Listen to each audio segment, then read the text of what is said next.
छठवें अध्याय में आत्म संयम योग का वर्णन है।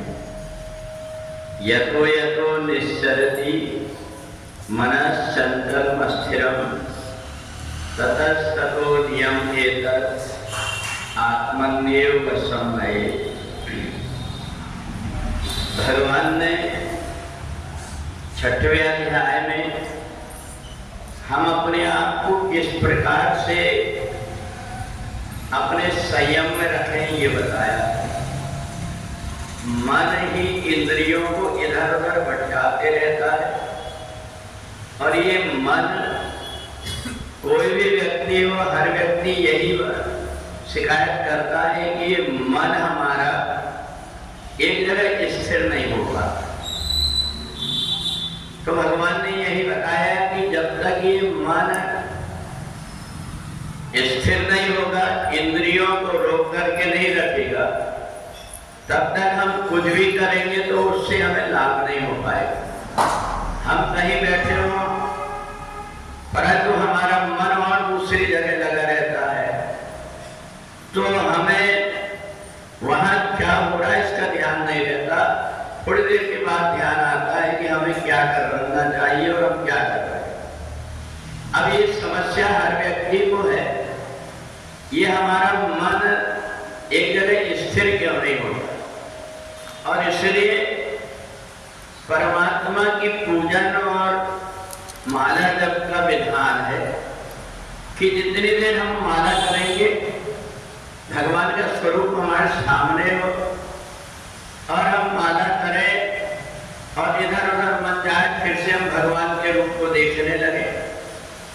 कई बार ऐसा होता है, माला तो हमारी हाथ में घूम दी, परंतु हमारा जो मन है वो सब तरफ घूमते रहता है।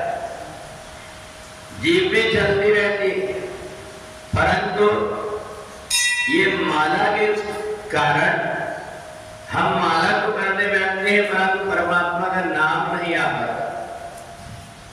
तो इसलिए भगवान ने कहा कि तुम ज्यादा से ज्यादा समय अपने शरीर को काम में लगा करके रखो। और जब काम में लगा करके रखोगे तो थोड़ी ना थोड़ी देर में मन को फिर से लौट करके वहीं आना पड़ता है।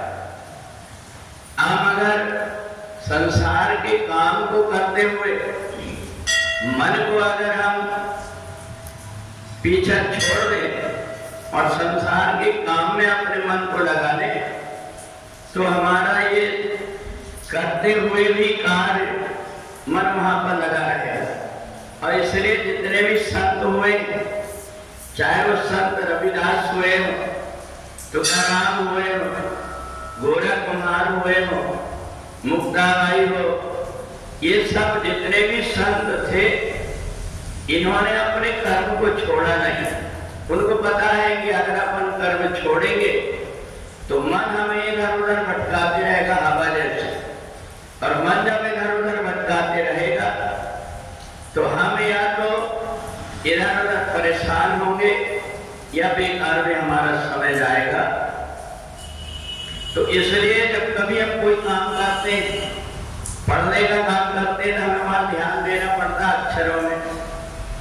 हम अगर कोई काम करते हैं तो उसमें अपने मन को लगाना पड़ता है। तो इसलिए मन के पीछे जो व्यक्ति भागता है कि मैं मन को वश में कर लूं, उसको हठ योग करना पड़ता है। और हठ योग करने वाला व्यक्ति कब रास्ते से गिर जाए, ज्ञान की पंथ कृपाण की धारा परत खगेश लगे नहीं वाला। हठ योग करने वाला कब गिर जाए और कब कौन सी बीमारी के बीच में पड़ जाए इसका कोई ठिकाना नहीं रहता। तो इसलिए अपने आप को आत्मा की संयम करने के लिए, मन को लगाए रखने के लिए हम भगवान के लिए फूल माला बनाने लगे, हम भगवान को स्नान कराने लगे, हम भगवान के नाम का जाप करने लगे, या हम कोई सत्य साहित्यों का पाठ करने लगे।